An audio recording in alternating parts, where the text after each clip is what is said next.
Shalom, Barakatha Yahweh, Bahasham Yahweh Shai, double honors to the apostles of GMS, and salutations to all of the sincere Akim worldwide. For the purpose of this video, I just want to do a quick to the point on Matthew's the 4th chapter and the 4th verse, which is also reflected in another gospel, Luke the 4th chapter and the 4th verse. It's a quick phrase that Yahweh Shai used to rebut Satan when he was trying to tempt the Lord. And I just want to go into it, man, because Yahweh Shai, yeah, is the ultimate example in righteousness. When Yahweh Shai was on the scene, he was here to give us a perfect 360, yeah, so that we knew the perfect way to be in righteousness, man. He's the beacon of light that we follow, and we try to emulate him. That's why we take on his cross, you know. We try and live our lives accordingly to what he lived, and we also believe in him, man, because of him we now have the seals unbroken to understand the word. So what I'm going to do for the purpose of this video, I'm just going to go straight into Matthew's the 4th chapter and the 4th verse, because Luke 4 and 4 also reads the same. As you can see, the letters are written in red. If this was a red letter Bible, you'll see that them the same way. These are the words of Yahweh Shai. To put it into context, he was being tempted by Satan, and this is how the verse reads. But he answered and said, "It is written, man shall not live by bread alone, but by every word that proceedeth out of the mouth of the Most High." Now, what is the mouth of the Most High, man? In essence, these scriptures.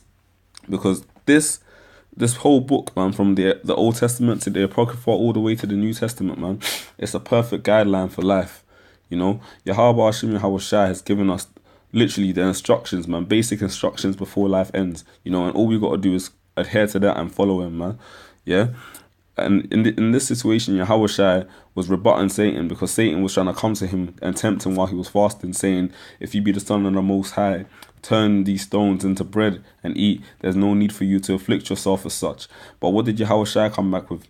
He quoted the Old Testament, the prophets, man, which shows you that the prophets ain't done away with. A lot of Christians like to believe that the Most High changed his mind and the New Testament is now all of a sudden for everyone, although in Malachi 3 and 6, the Most High said he changed if not.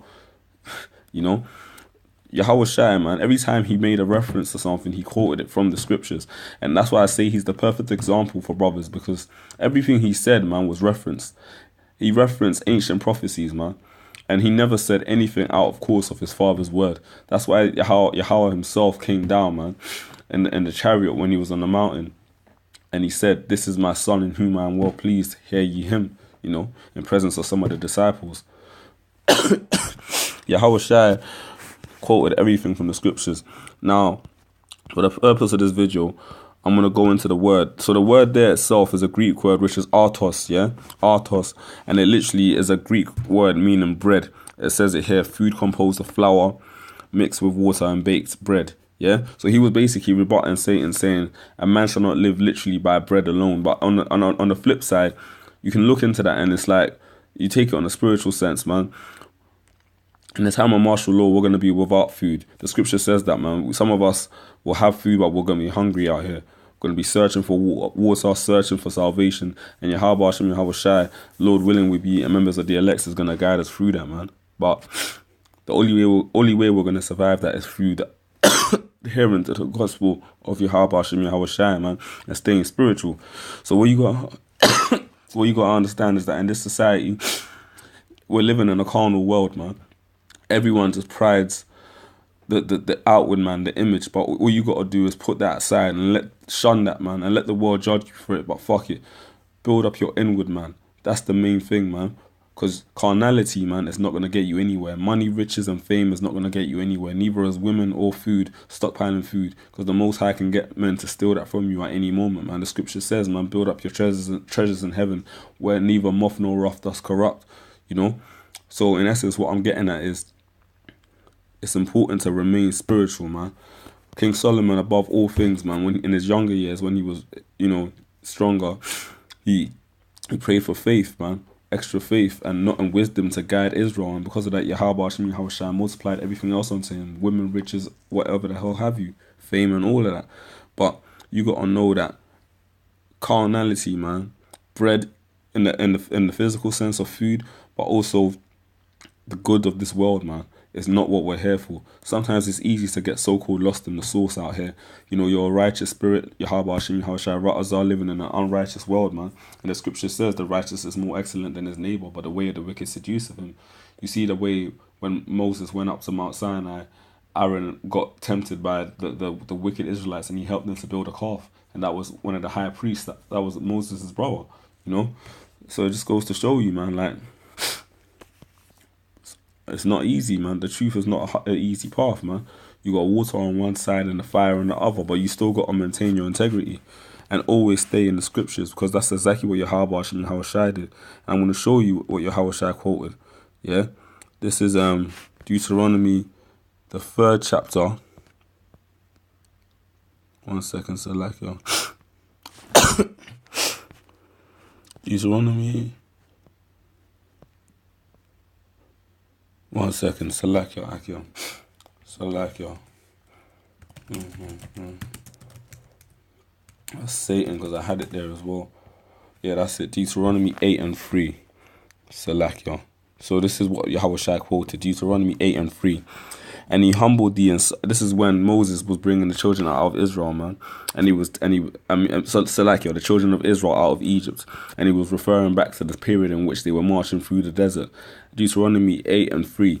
And he humbled thee and suffered thee to hunger, and fed thee with manna, which thou knowest not, neither did thy fathers know. So he's talking about when the Most High allowed manna to fall from the sky to feed the children of Israel while they were walking through the desert, that he might make thee know that man doth not live by bread only. So clearly it says there, Yahweh Hashem Yahushua gave them rations, man. I'll read it again. He humbled thee and suffered thee to hunger. So he allowed them to be hungry to a certain degree. He kept them alive, but he allowed them to feel hunger, to humble them. Yeah, and fed thee with manna, which thou knewest not, neither did thy fathers know. So they didn't know about that kind of food. All they knew was what they were eating in Egypt, man. That's why they complained to Moses about the watermelons and the leeks and the limes and all like the niggas that they were, man. Because even though they weren't living good in Egypt, they felt like at least in Egypt they had various delicacies they'd been accustomed to. They got accustomed to the way of the world, man. And now, obviously, in a modern day society, yes, food is a major part of that, because there's a lot of people stockpiling food. We're gonna need food. Food is a basic element to survive. Food and water, of course, but also look at it spiritually, man. The women out here in this society, jobs, your so-called job, the money system, man, it's all carnal, man. The carnal food, yeah, I'm gonna say it like that. The carnal food of the world, you gotta shun that aside and look at the spiritual food, man, because Yahweh Hashem Yahushua, spiritual food. That spiritual living water is what's going to guide us through. Yeah. So anyway, continuing on, it says that he might make thee to know that man doth not live by bread alone, but by every word that proceedeth out of the mouth of the Lord Yahweh Hashem Yahushua doth man live. So see these scriptures, this is the answer to life. Basic instructions before life ends. This is like the puzzle piece that we need to follow, man. This is the path that we need to walk on. We're literally in a world full of landmines, and this is the only safe path, man. There's water on one side and fire on the other, man, but you got to maintain and walk, because ultimately, man, we know that everything out here is folly. King Solomon himself said it, and he had the abundance of riches, he had all of the wisdom, he had the women, and he came to the conclusion that everything on earth, apart from following the doctrine of Yahweh Hashem Yahushua, is folly, because the only thing that is eternal, the only thing that is forever, is the Most High, man, and his ways. So in short, stay spiritual and know that nothing in this society is worth your seat in the kingdom. No pussy is worth your seat in the kingdom. No job is worth your seat in the kingdom. No so-called friend, unless even if they're of the elect, they ain't going to cost you your seat in the kingdom. Or no so-called friend is worth your seat in the kingdom. Nothing in this society is worth it. Fuck the world. Even if you have to literally ride out, man, on a sober, hardcore spiritual vibe until Yahweh Hashem Yahushua comes, do it if it's all in righteousness, man, because there's nothing in this society worth your salvation. Nothing at all. So these elites can bring down that chip. They can bring down their martial law. Yahweh Hashem Yahushua Ra'azah, we be members of the elect, we're going to stay true, man, because yes, we know that, yes, the scripture is speaking about bread in the physical sense, but the scripture says also, the scripture is speaking about bread in the physical sense. Let me take it one point at a time. But it's speaking about bread in the physical sense, but hey, man, we know spiritually, man, we're not supposed to be taking any part in any of the bread of the wicked. The scripture says, man, about the bread of adversity, man. Sometimes you gotta bite that, man. You gotta take it. Ezekiel described the truth as sweet in his mouth as honey, but as, like, you know, bitter when he took it down. You gotta take down that bitter bread of the truth I'm gonna refer to. You gotta take down that bitter food, man. That, you know, it might seem sweet at first, but you gotta swallow it down and take it all down, wash it down your throat, man, and just deal with it, because all of the folly shall fail. And then the only men that are going to survive are the men that have the truth of Yahweh and Yahweh Shai. So keep eating that spiritual food, brothers. Build up that spiritual banquet. And fuck it if on a carnal sense you're fasting and you're going through hardships. Fasting builds up your spiritual, your pineal gland, man. It builds up that spiritual connection with Yahweh and Yahweh Shai. So, in short, man, stay away from the carnality of this world, man. The doctrine, the food of this world, the wine of this world, I should say, because wine in the scriptures refers to doctrine. Stay away from the wine and the food of this world, and feast on that wine and food that Yahweh and Yahweh Shai gave us, man. That spiritual wine and that spiritual wisdom, man. That food, man. That good, real good food, man. Cooked up well. Hope this lesson was somewhat edifying. Shalom.